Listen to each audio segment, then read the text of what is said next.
Bienvenidos una semana más a su programa Tiempo de Tertulia. En esta ocasión tenemos que empezar agradeciendo al Museo del Ejército que nos haya cedido 2 uniformes militares que van a ser, en cierta medida, tema de nuestra conversación y de nuestra tertulia.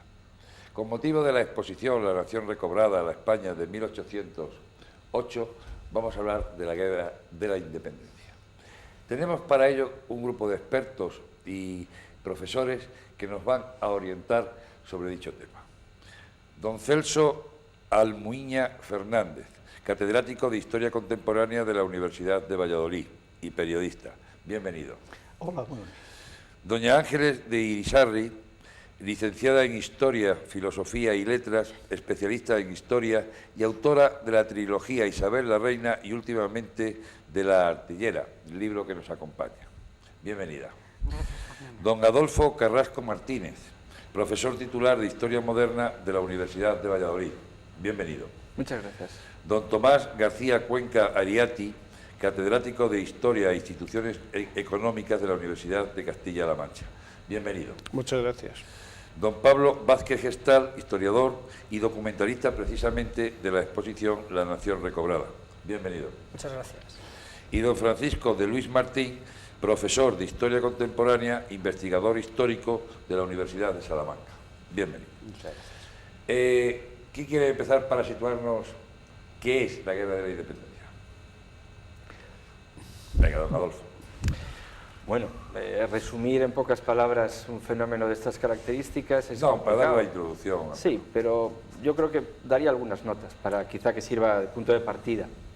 La Guerra de la Independencia es un punto de ruptura con el pasado que hasta ese momento había regido el antiguo régimen español y abre una España nueva, llena de conflictos, llena de tensiones, de incertidumbres, pero abre una España nueva. Yo diría que hay 2 grandes dimensiones importantes que son las que los historiadores más hemos puesto el acento. Por una parte, es un proceso fundamentalmente de guerra de independencia, es decir, guerra contra un invasor extranjero, en este caso los franceses, por lo tanto una guerra dura, intensa, cruel. Todas las guerras son crueles, pero esta particularmente lo es.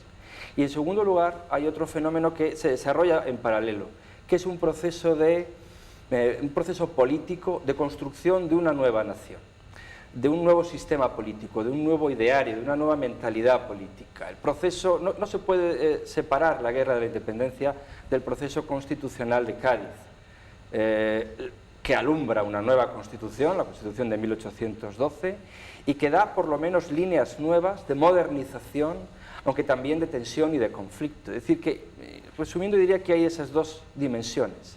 La de la guerra nacional de independencia, por una parte, y por otro lado, el proceso político de nacimiento de algo nuevo, que en ese momento tampoco nadie sabía exactamente hacia dónde iba a ir, que es romper con el pasado del antiguo régimen, de una monarquía absoluta, e intentar ir hacia una revolución o un régimen liberal de mayor participación de la ciudadanía en los asuntos nacionales. Don Francisco. Pues comparto de la A a la Z la exposición de mi compañero. Creo que 1808 es una de las fechas fuertes, de las fechas anclas en la historia de España en general y de la historia contemporánea en particular. No en balde, tradicionalmente los programas de historia contemporánea han comenzado justamente con la fecha de 1808. Es verdad que para entender lo que ocurre en esa fecha, para entender la guerra de independencia y el proceso político que se abre posteriormente, hay que entender, a mi juicio, el sexenio anterior, es decir, el que va de 1803 a 1808, con la época política fundamentalmente gobernada por Godoy, con la crisis de la familia dinástica, el problema institucional, el problema entre Carlos IV y su hijo Fernando, el partido fernandista y el partido godoyista. De tal modo que, por un lado, 1808 sirve de quicio a un sexenio que desemboca en el 19 de marzo, en el motín de Aranjuez, con todas las repercusiones que eso tiene, de crisis política, de crisis institucional, de crisis económica también, porque no hay que olvidar que el periodo de Godoy supone de alguna manera el fin de la Ilustración o del reformismo ilustrado y la entrada en una España en crisis, fundamentalmente de carácter económico, y sirve también como quicio para un sexenio espectacular, que es el que va también de 1808 a 1814, y que comenzaría en este caso con el levantamiento del 2 de mayo. Y, Pablo, ¿la exposición de qué trata? Sí, la exposición ha intentado reunir, como han señalado los dos especialistas, un poco los aspectos principales de lo que es el fenómeno de la guerra de independencia, sobre todo centrado en Castilla y León. Entonces se ha dividido en tres grandes bloques, que es un poco el antes, el durante y el después. Entonces, el antes se ha intentado explicar con piezas, algunas inéditas, de muy diversa naturaleza. Se ha intentado explicar lo que era la España antes de 1808. Los problemas políticos, lo que es el ambiente de la corte y lo que es Carlos IV, la reina, Godoy y todo lo que es la lucha por el poder y los conflictos políticos que van a desencadenar después en Napoleón y procesos políticos de diverso talante, y después lo que es el desarrollo de la guerra en Castilla y León, todo lo que son las batallas en Castilla y León mencionadas con los personajes que intervienen, y después todo lo que es el panorama socioeconómico que deja la guerra y que durante la guerra está un poco en Castilla y León. Por ejemplo, se han traído piezas del Museo del Traje, del antiguo Museo del Pueblo Español, donde se muestra un poco cómo vestía la gente, cómo se representaba la gente y cuál era un poco la tipología de los personajes que son un poco protagonistas, porque como ha señalado Adolfo, uno de los aspectos inéditos de la guerra es la fuerte impronta popular que tiene, es de las pocas guerras que tienen lugar en la península durante mucho tiempo, y después sobre todo la repercusión europea que tiene la guerra, porque es una guerra de liberación nacional, pero es una guerra internacional a partir de la cual, después de esa pérdida de Napoleón de la península ibérica, el desastre de Napoleón se viene abajo en Europa. Entonces... Don Tomás, el aspecto, su punto de vista, vamos. Sí, yo me puedo referir más a lo que conozco, que es el aspecto económico. Todas las guerras siempre son muy difíciles de sobrellevar desde el punto de vista económico, porque los recursos han de emplearse en la guerra y no en la actividad productiva normal. En este contexto histórico que estamos tratando, el problema es aún más grave, porque la guerra tiene lugar en gran parte dentro de la península ibérica, y esto complica enormemente la actividad económica, porque la guerra produce amplias devastaciones y habría que decir que coincide además ese proceso económico complicado con una etapa, finales del siglo XVIII, de malas cosechas, y de comienzos del siglo XIX también de muy malas cosechas. Las cosechas de cereales eran lo fundamental para que la gente normal pudiera subsistir. La guerra provoca unos efectos muy negativos en la actividad económica. Y la guerra, como ha señalado antes Adolfo, tiene un problema singular, que significa también el intento de cambiar y de aplicar las medidas reformistas que la Ilustración había tratado de ir desarrollando en España ya desde la segunda mitad del siglo XVIII, y es el momento a partir de 1808 cuando gran parte de esas medidas toman carta de naturaleza a través de disposiciones legales que esos mismos reformistas que en el 18 todavía están en la Constitución de 1808 pues van a tratar de impulsar. Así que es un periodo interesante por lo que acaban de señalar y por estar encabalgado en esta doble situación que yo he indicado. Bueno, la pregunta sobre el significado, yo diría que después del descubrimiento de América, que abre una nueva etapa, que es lo que denominamos Edad Moderna, 1808 es la tercera parte de un acto que comienza con la independencia de Estados Unidos, 1776, y es la primera Constitución. En Francia, 1789, que es la Revolución Francesa, y España, 1808. Es el origen de lo que normalmente llamamos liberalismo, pero es el origen de nuestra época, de la contemporaneidad, de esta organización social y económica en que vivimos hoy, que llamamos capitalismo, parte de ahí.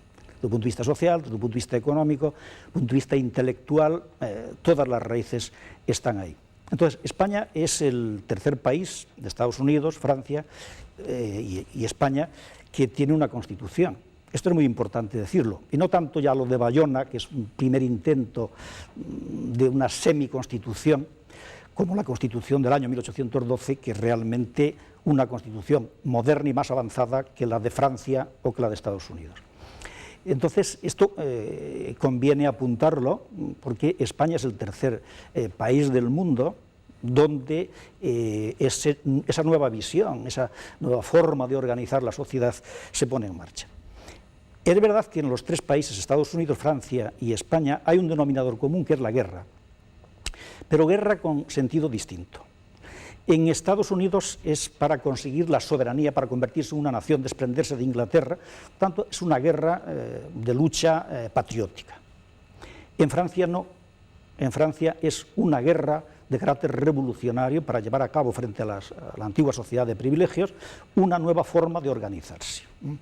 Y en España, en principio, nace como una guerra también patriótica, de recobrar la soberanía, y eso es la guerra de la independencia. Pero por debajo, paralelo, por encima de esa guerra, porque a veces nos ofusca la guerra de la independencia, parece que es solamente una lucha contra los franceses para expulsar a Napoleón. Es verdad, pero más importante que todo eso es las transformaciones, lo que se cuece por debajo, que es una auténtica revolución.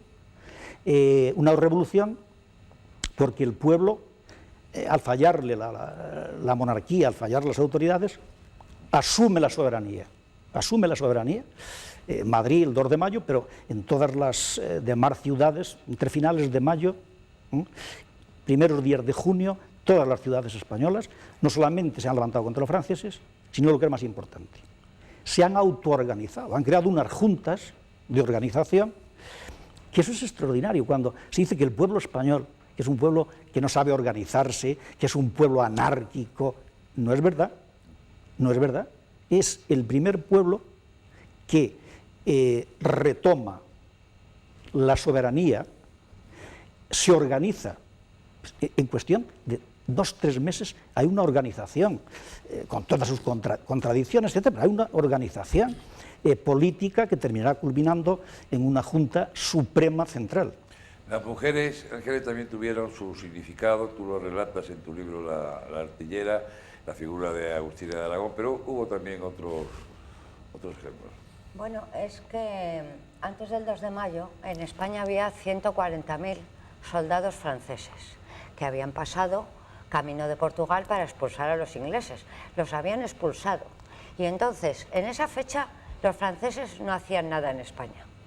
Surgió el alzamiento del 2 de mayo, fue reprimido y el bando del alcalde de Móstoles, que se escuchó pues, por el oeste de España, buena parte, y en Zaragoza, por ejemplo, cuando llegó las noticias del 2 de mayo fue el día 24, como decía el profesor, fue el día 24. Y entonces ese mismo día los zaragozanos nombraron, fueron a buscar a Palafox, que estaba en una finca cercana a la ciudad, lo nombraron general, pero esto el pueblo lo hizo.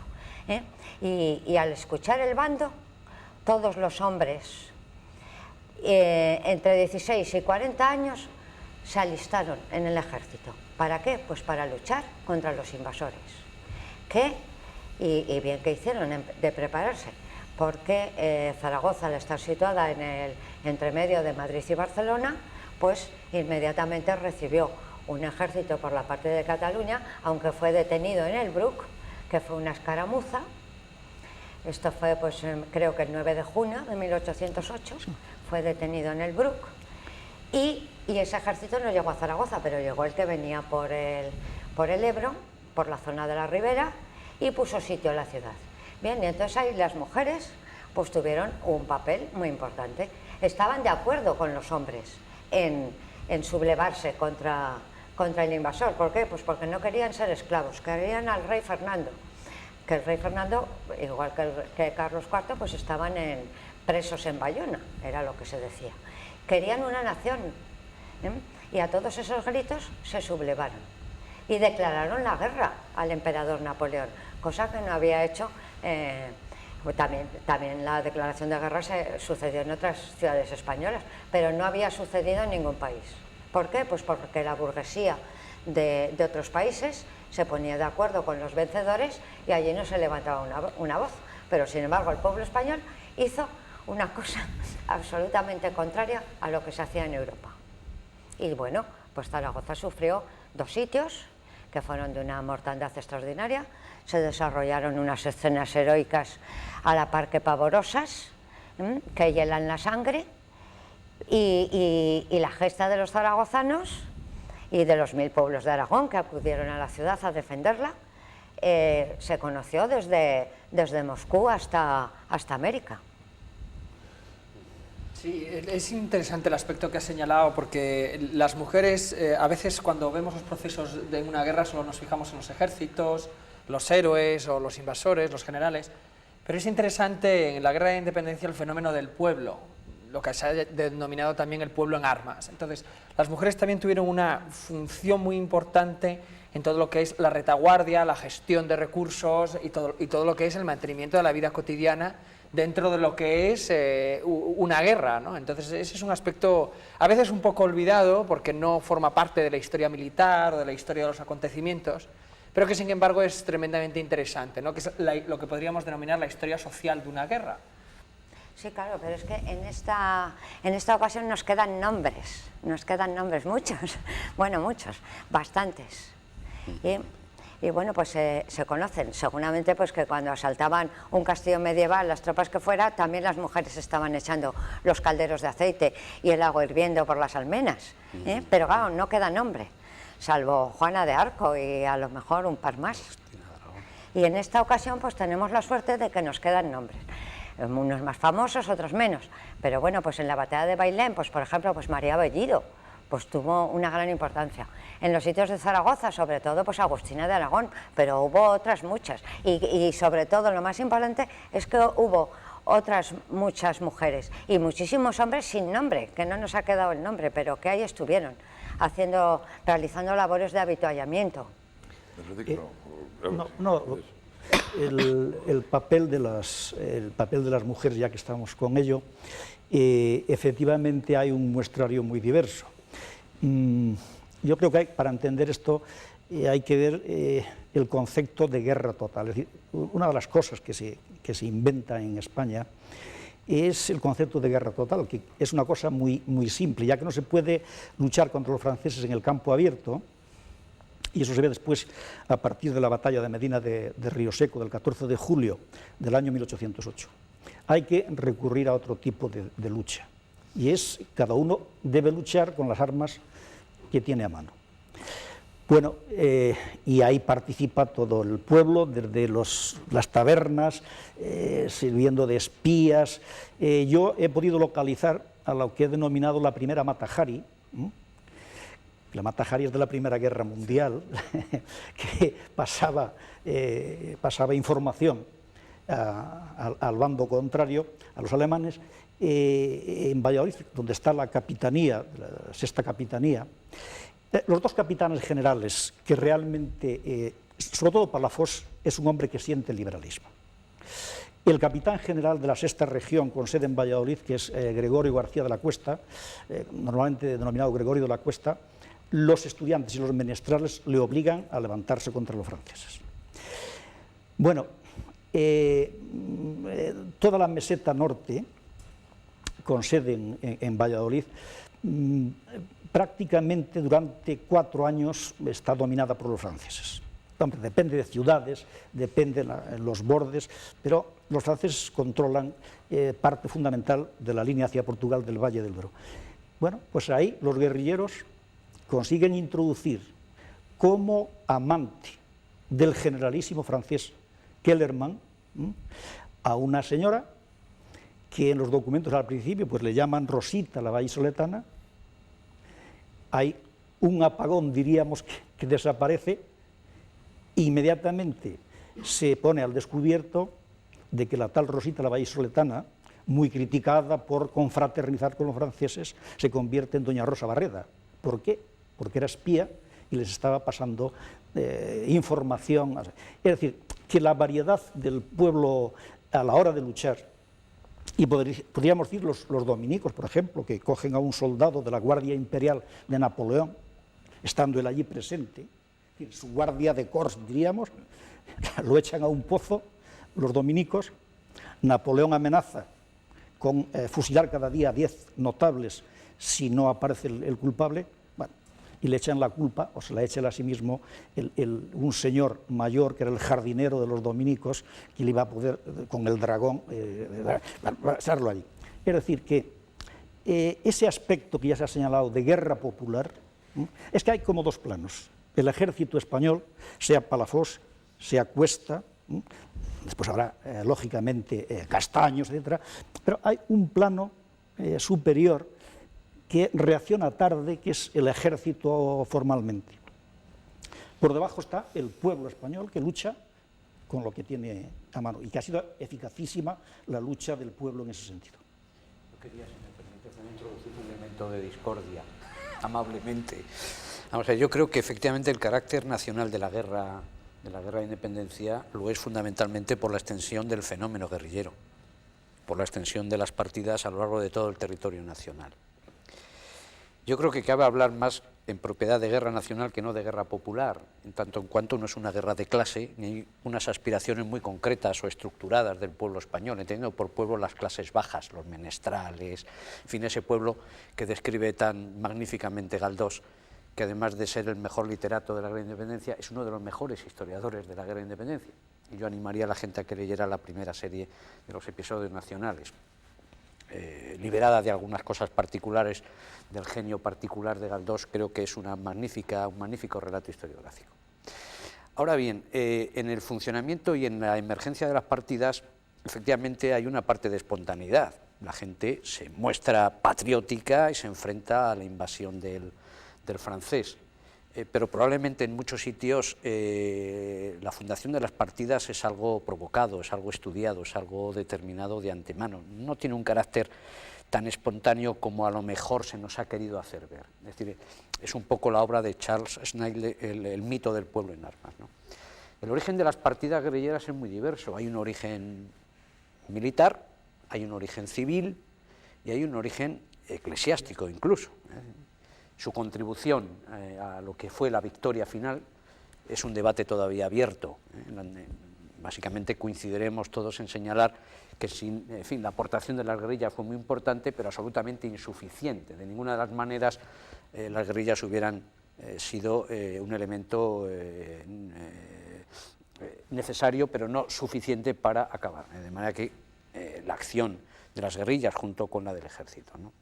Ahora bien, si nos fijamos en la composición de las guerrillas, donde hay gente de todas las clases, yo creo que también estaríamos de acuerdo en señalar que los dirigentes de las guerrillas normalmente son personas acomodadas, son personas propietarios, agricultores, terratenientes, que tienen algo que perder, y son fundamentalmente los que mueven el fenómeno guerrillero.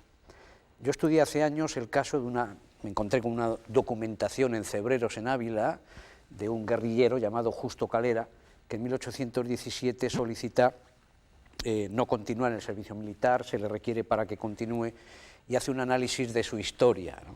Esta es una persona que en 1807 es enrolado en las milicias provinciales de Ávila, le toca en sorteo participar de las milicias, va a una unidad militar, son las milicias provinciales de Ávila, posteriormente queda deshecho en acción militar, y es apresado por los franceses, consigue escapar, sin explicar muy bien cómo, y vuelve a su pueblo de Cebreros.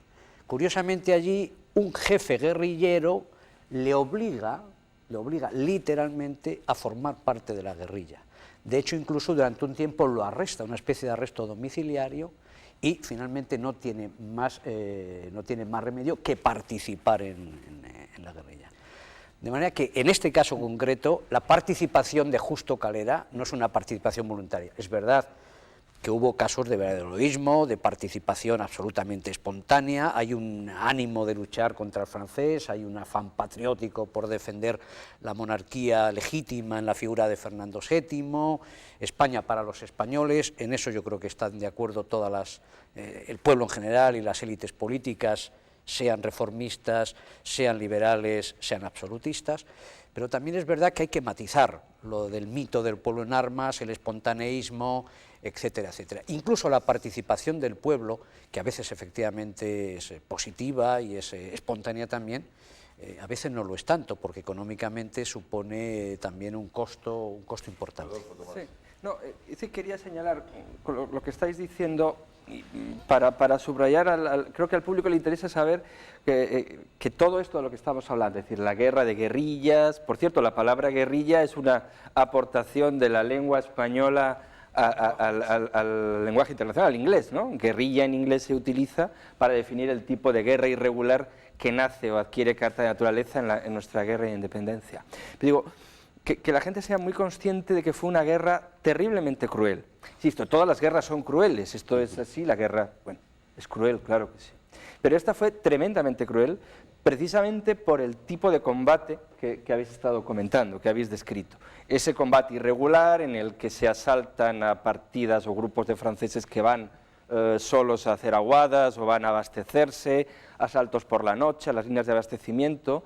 Eso creó una conflictividad y una tensión, y un golpe tras golpe, golpe contra golpe, ojo por ojo, etcétera, violentísimo, que tuvo un escenario además tan grande como toda la península. En todas partes, esto en primer lugar desarticuló la manera de combatir del gran ejército francés que venía de desplegar sus águilas por toda Europa, orgulloso ejército, una poderosa máquina bélica a cuyo frente estaba el pequeño Corso, el gran Napoleón, pero que se encuentra en España con una manera de hacer la guerra que les exige arremangarse. Aquí no valen regimientos bien formados que disparan con un sistema moderno de fuego, etcétera, no.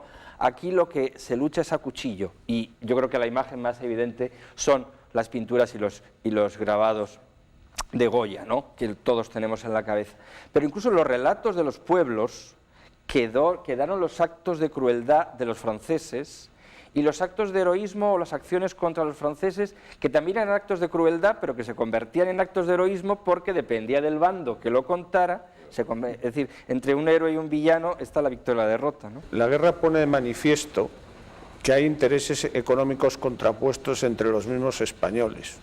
Hay unos que participan en la guerra y en ese momento aprovechan la contienda para manifestar sus reivindicaciones con relación a determinadas situaciones que en la economía a ellos no les beneficiaba. Por ejemplo, el pago de los diezmos, de algunas contribuciones que tenían que hacer en el caso de que existiesen a los dueños de la tierra, y del otro lado estarían quienes eran beneficiarios de esas determinadas ayudas económicas, ¿no? Y luego estaba el problema de la propia financiación de la guerra. La financiación de la guerra supone que es una guerra que se desarrolla en la península ibérica, que afecta a la actividad económica fundamental, que es la agricultura y la ganadería, y que requiere mecanismos de financiación que no son fáciles de lograr en una situación de tanta inestabilidad como es una contienda, y que no se van a poder resolver hasta pasados unos años después del propio hecho bélico, claro. Quería decir algo, ¿no? Sí, en relación con la crueldad, que efectivamente, como se apuntó antes, todos los varones de 18 a 40 años tenían que enrolarse o bien en el ejército regular, en el ejército español, o en la guerrilla. A partir del año 1809, los guerrilleros establecen que a todo varón entre esa edad que no estuviese enrolado o bien en el ejército regular español o en la guerrilla, se les iba a marcar como al ganado y en la frente, para que se viese bien, con una D, si eran desertores, es decir, no habían colaborado con los franceses, con una D.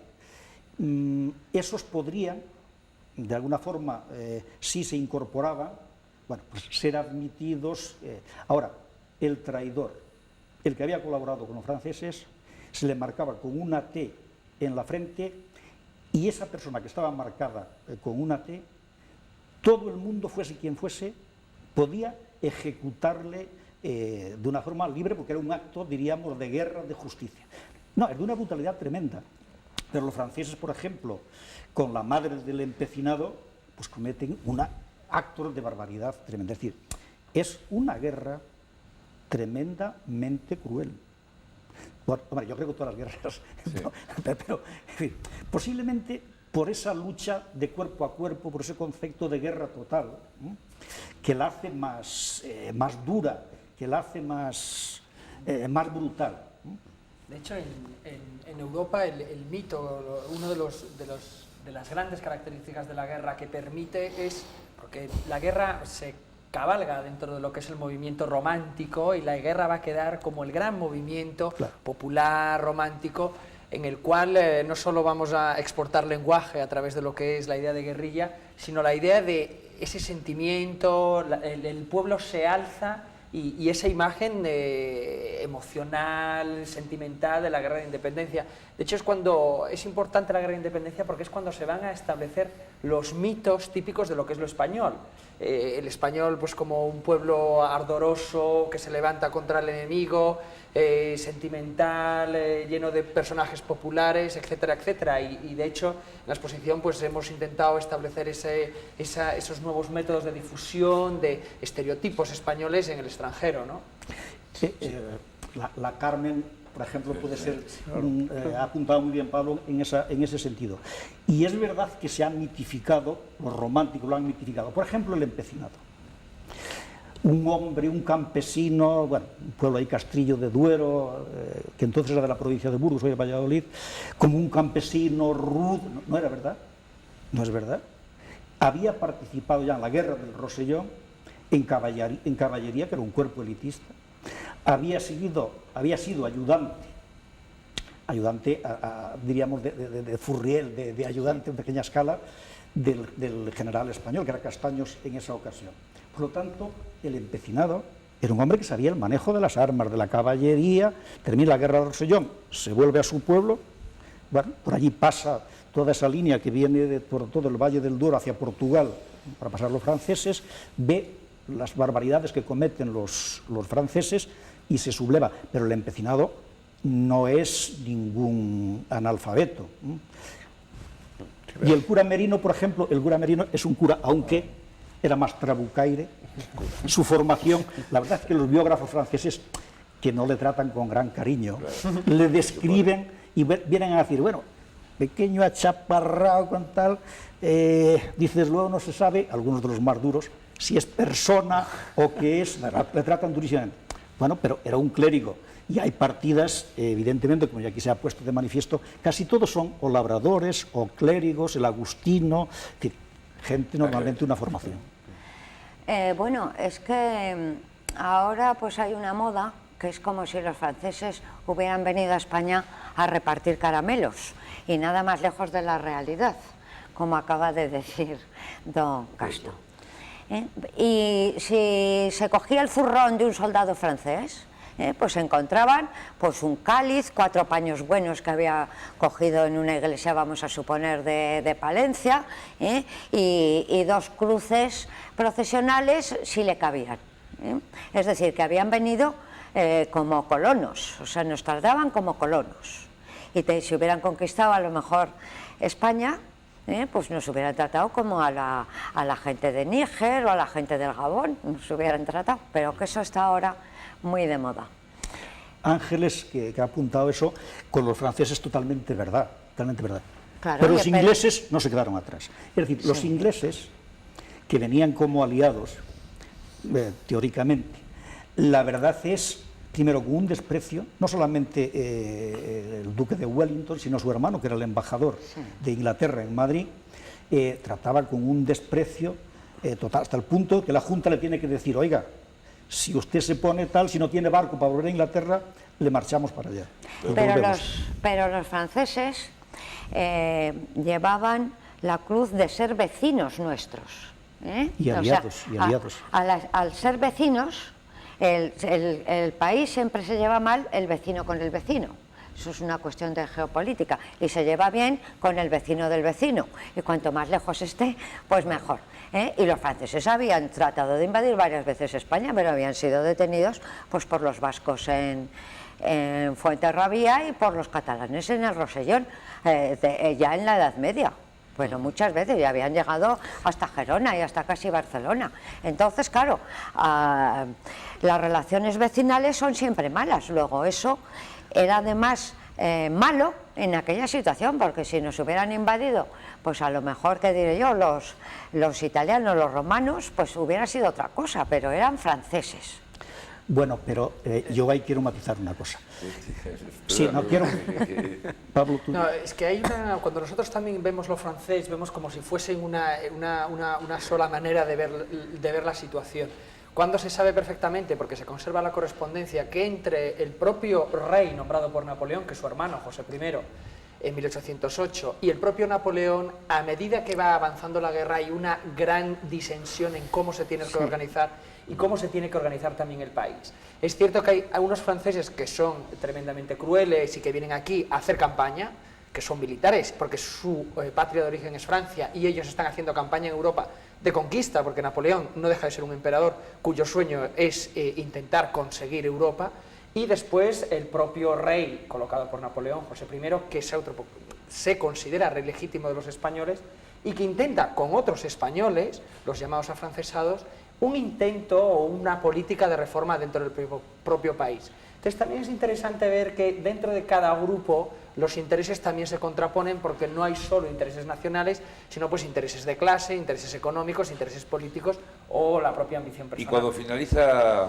la guerra, conforme va finalizando, ¿qué nos va quedando, qué parte nos queda de esta invasión francesa?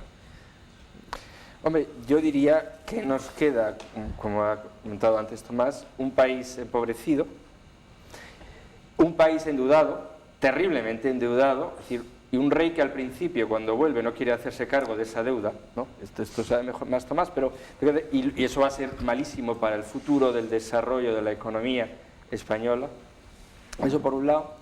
Y nos queda un país que inicialmente parece unido frente a la llegada, el retorno del rey, que del rey cautivo, así se le denominaba, se convierte ahora en el rey deseado, pero que eso dura muy poco. Es un sueño de concordia nacional que dura muy poco, porque inmediatamente después de su llegada, Fernando VII marca claramente que él pretende un retorno, como si nada hubiera pasado, a 1808, al antiguo régimen, al absolutismo.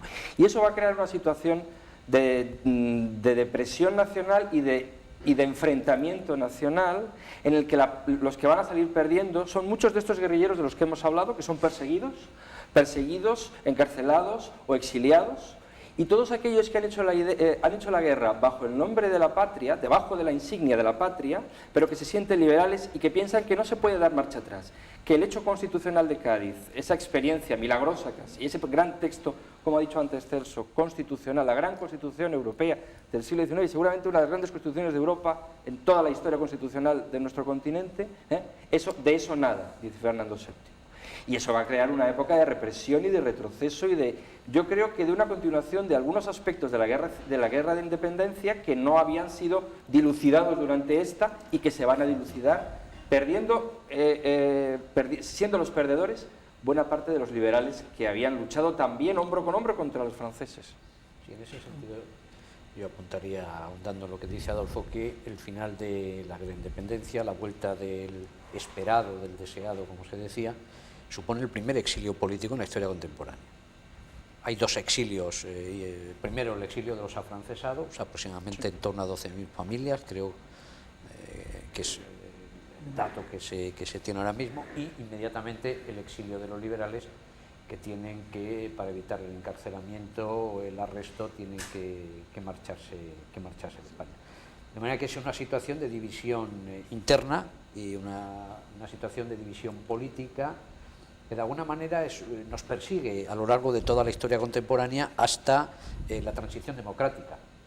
Porque si es verdad, como dijo John Juaristi en un artículo, que el 2 de mayo de 1808 lleva en derechura al 19 de marzo de 1812, esto es algo sobre lo que querría también reflexionar, es decir, el proceso de revolución política no se inicia con la constitución de las Cortes y con la convocatoria, sino desde el propio levantamiento, y lleva en derechura también esa fecha en lo que marcaba Celso al principio, a diciembre de 1978, a la aprobación de nuestra Constitución.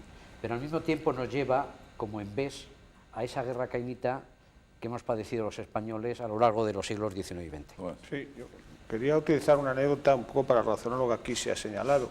Hay un personaje que quizá no es muy conocido por el gran público, pero que tiene su interés en este debate, que se llamaba Miguel Cayetano Soler. Miguel Cayetano Soler era el secretario de Estado del despacho de la Hacienda, es decir, el ministro de Hacienda de Godoy. Corre la suerte de Godoy en el motín de Aranjuez, pero una vez solventado el motín de Aranjuez, él huye perseguido por las tropas francesas, iba a parar a un pueblecito que se llama Malagón. Allí en Malagón le detienen porque creen que es un francés o un afrancesado. Pero no, aunque no estoy muy seguro de que la narración que se da sea exacta, pero Miguel Cayetano Soler acaba siendo asesinado en Malagón. Uno no se sabe si porque le confunden con un francés o porque descubriendo que era Miguel Cayetano Soler era el ministro responsable de haber subido el impuesto sobre el vino. Entonces la situación trágica de Miguel Cayetano Soler es que es tremenda, porque padece el motín de Aranjuez y después es asesinado en Malagón. Digo, porque aquí se notan que hay sentimientos muy contrapuestos en todo este proceso. Por una parte están los que quieren reformar el antiguo régimen, por otra parte están los que, sin tener ese componente ideológico y ese conocimiento de lo que era la sociedad, la economía y la política, perciben que lo que está ocurriendo en la guerra va a alterar sus condiciones de vida, y por otra parte están los que también se dan cuenta que con la guerra se pueden alterar las condiciones propias que ellos tienen en ese momento. Y ahí resulta todo ese proceso complejo de algo que se plantea en el proceso de la guerra, que no se deja resuelto cuando acaba la guerra y que tardará en resolverse todavía unos años en el siglo XIX. Sí, hay un aspecto cultural que yo creo que es importante resaltar y que Celso lo puede explicar muy bien, que es el nacimiento de lo que es el periodismo, de lo que es la propaganda, de lo que es la opinión pública de una manera muy moderna. Es decir, en la Guerra de Independencia es la primera vez que de manera masiva se pueden ver caricaturas de un cambio en la manera de ver al enemigo, en la manera de mover a la gente a que se movilice. Y ese es un aspecto cultural de enorme trascendencia porque inaugura después todo lo que es una tendencia en el siglo XIX, que es el periodismo español, etc. Pero de eso Celso sabe más y yo creo que es una parte de la exposición que se ha intentado poner. Bueno, es el nacimiento realmente de la opinión pública, como decía Pablo, porque, y eso yo creo hemos coincidido todos, y nos hemos centrado tal vez excesivamente en la guerra, que es lo más vistoso, lógicamente.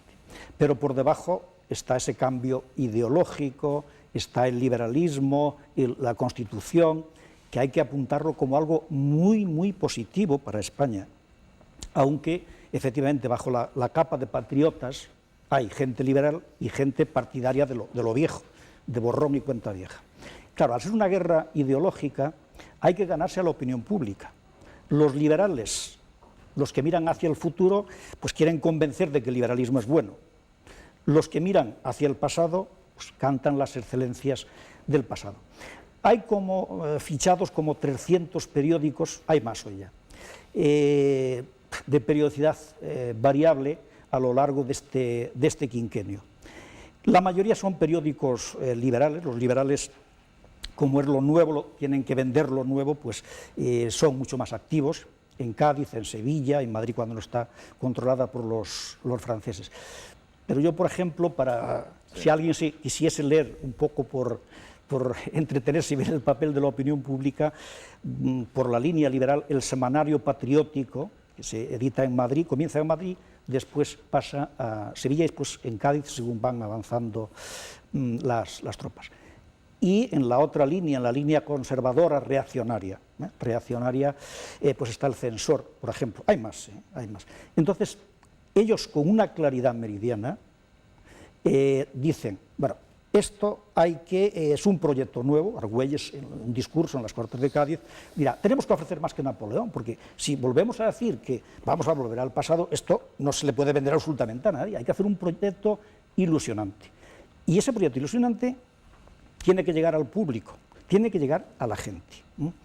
Y ahí la prensa juega un papel importante, pero sobre todo la dramatización de la palabra, es decir, el teatro, las canciones, todo eso que llega al pueblo. Y hay hablando de 1808 a 1813. Y hay un gremio muy importante que yo en algún momento, y perdón para los periodistas, yo teóricamente tengo el título, vamos, soy periodista, lo que he llamado los primeros periodistas, que es el gremio de los ciegos. Había un gremio muy reglamentado y entonces iban de pueblo en pueblo contando historias y la adaptaban al gusto de los receptores, de los que lo escuchaban, para tener una mayor compensación y poder venderles después el pliego volandero correspondiente.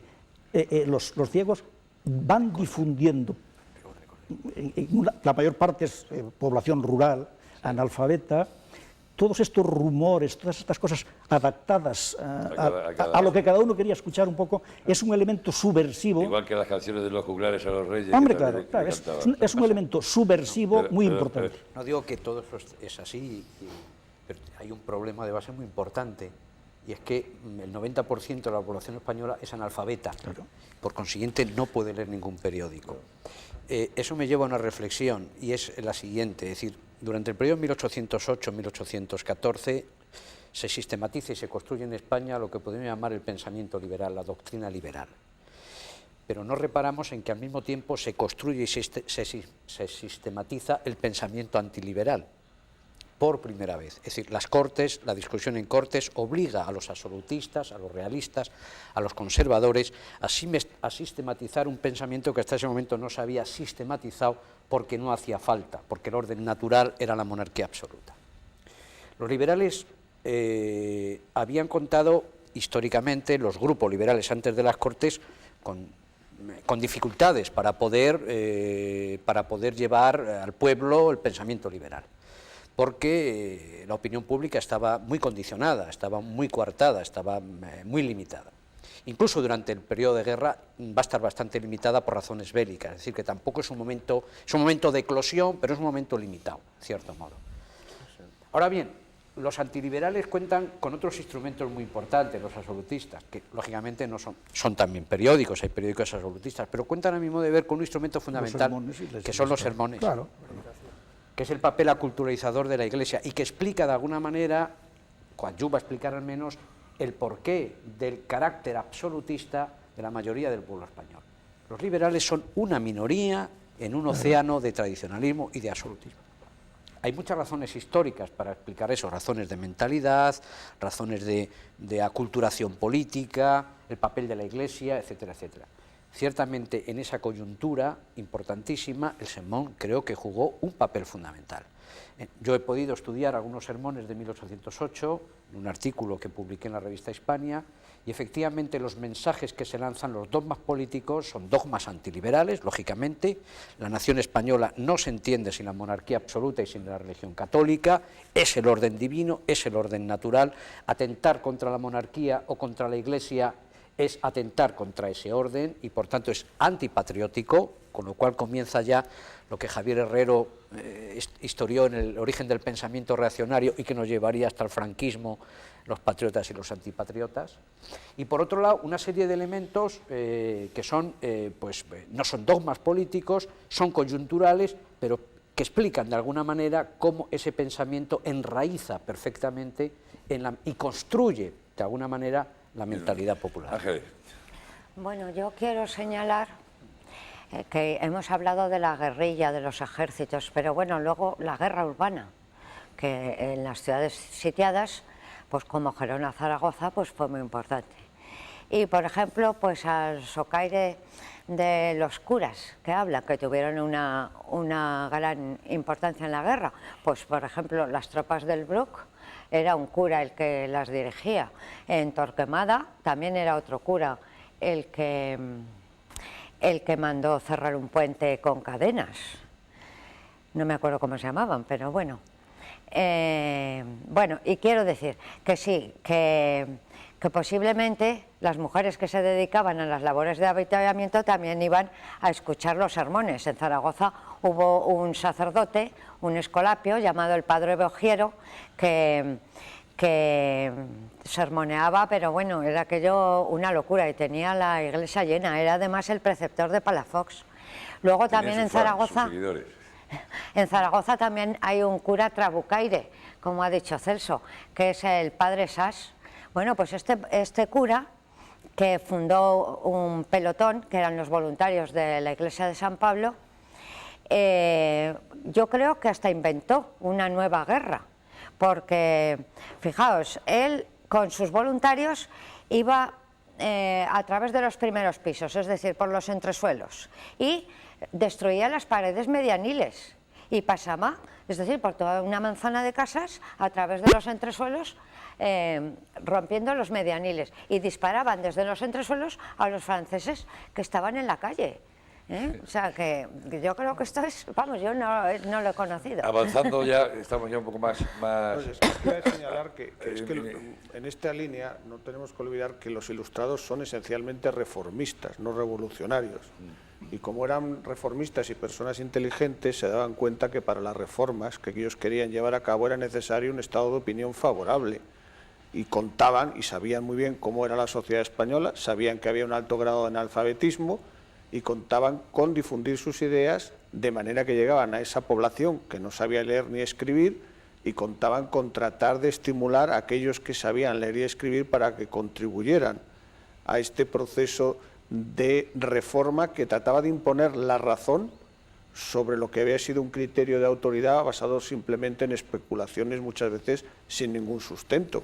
Y esto es muy importante a la hora de entender todo este proceso de difusión, porque son estos ilustrados también los que van a estar en las Cortes de Cádiz, van a dirigir en gran parte los debates, y si no son ellos quienes lo hacen, van a ser herederos de ese espíritu de que hay que convencer a la gente de lo que se ofrece es algo nuevo y mejor. ¿Y esa política hasta cuándo dura? ¿Hasta 1850, 60? No, esta política dura con altibajos, yo diría que es una prolongación de un debate durante todo el siglo XIX, con diferentes altibajos, según quién gobierne y cómo gobierne.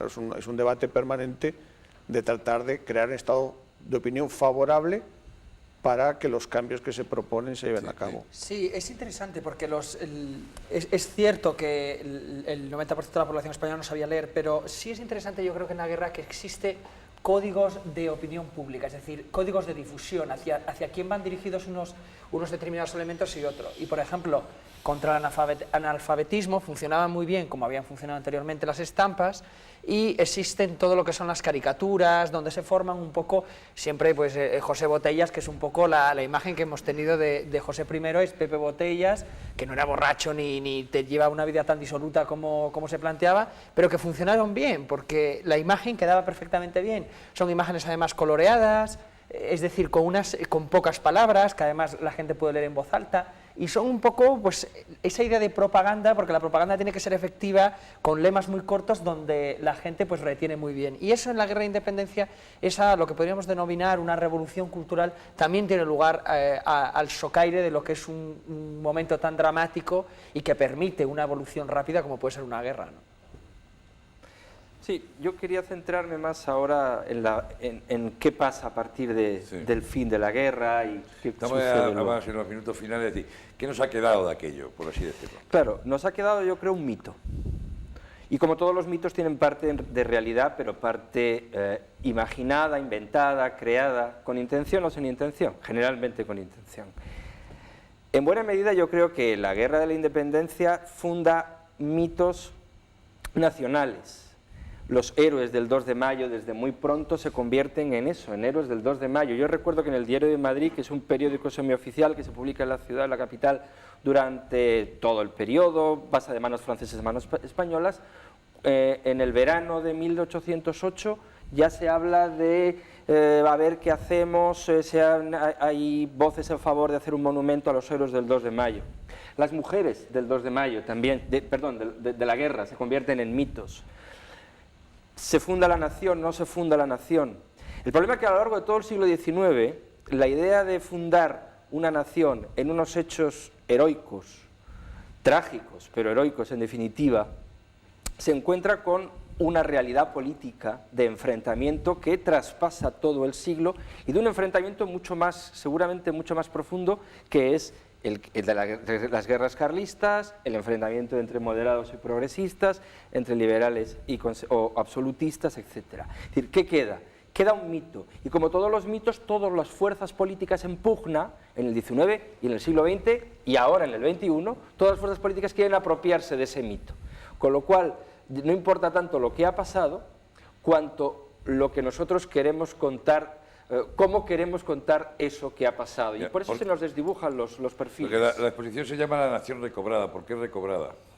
Sí, que dentro de la mitologización de la guerra, todas esas figuras que se han dicho, además los guerrilleros o la misma Constitución, que se convierte en un mito, se va a pasar hacia el futuro toda esta mitología de la guerra de independencia. Pero yo quisiera verla junto a esos aspectos de nacimiento de una nueva época en torno al liberalismo, a la Constitución, que fue un parto dolorosísimo.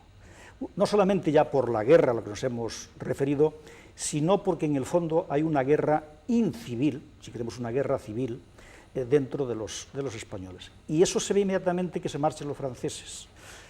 Hay dos formas, dos planteamientos, uno que mira al pasado, volver al pasado, al antiguo régimen, y otros que tratan de mirar al futuro, que es el liberalismo.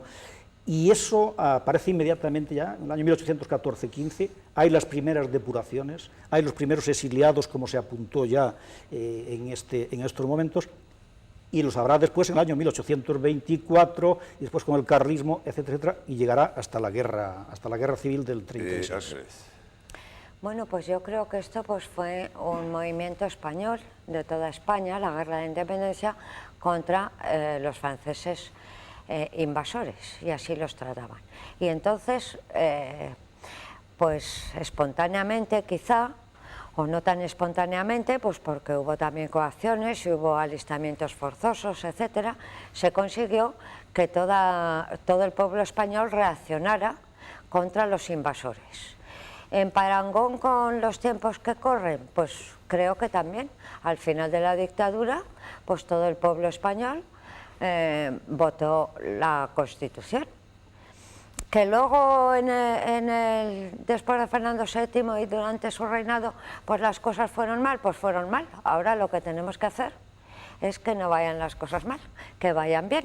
Y por supuesto, recordar a aquellas gentes porque bien que lo merecen. Don Adolfo.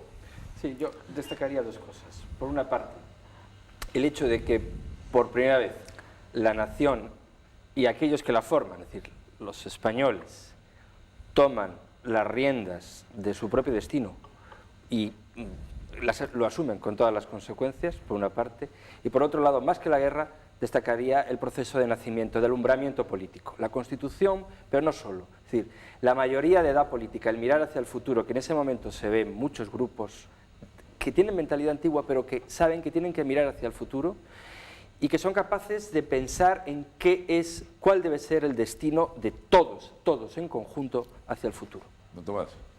Pues yo creo que 1808 significa, desde el punto de vista económico, plantear una serie de reformas que venían ya de antes, que van a tener resultados diferentes según los sectores que nosotros analicemos. En la economía se va a centrar mucho en todo lo que tiene que ver con lo agrario, y será España un país durante el siglo XIX fundamentalmente agrario. Más del 60% de su población activa se sigue empleando en este sector, pero también plantea cuestiones interesantes. Por ejemplo, la Constitución de Cádiz, cuando se plantea desde el punto de vista de cómo debe ordenarse desde la orientación fiscal la economía española, lo único que recoge como algo especial es a los territorios de fuero, y sin embargo deja a todos los territorios tratados de forma igualitaria dentro de lo que sería el conjunto de nuestro país. Y eso es un cambio importante. Profesor de Historia Contemporánea, en resumen. Pues muy complicado. No, pero sí es una frase, no es... No, la guerra de independencia inaugura la edad contemporánea en España. Hay un cambio de rumbo clarísimo en nuestra historia, que tuvo aspectos de heroicidad y aspectos menos heroicos, se inaugura un proceso que nos llevará al liberalismo y como consecuencia a la democracia actual. Y lo que sí me gustaría es que, así como el primer centenario se celebró de manera unánime, este no tanto, fuéramos capaces entre todos, historiadores, pueblo en general, público en general, políticos, de hacer una lectura con estudio y sin ira de lo que fue la guerra 1808 y sus consecuencias para la historia de este país. La exposición, para cerrar. Nada, la exposición trata de establecer la guerra de independencia como un fenómeno genuinamente español, pero también la proyección que esa guerra y todo el acontecimiento tuvo en Europa para terminar con un personaje con las aspiraciones de otra nación, la francesa, que intentaba expandirse en Europa y que por culpa de lo que Napoleón denominó la maldita guerra de España, ese afán imperial se vino abajo y empezó también otra nueva configuración para la Europa contemporánea. Bueno, pues con este concepto terminamos nuestro programa de hoy y les esperamos en este mismo canal, día y hora, la próxima semana. Muchas gracias por su atención.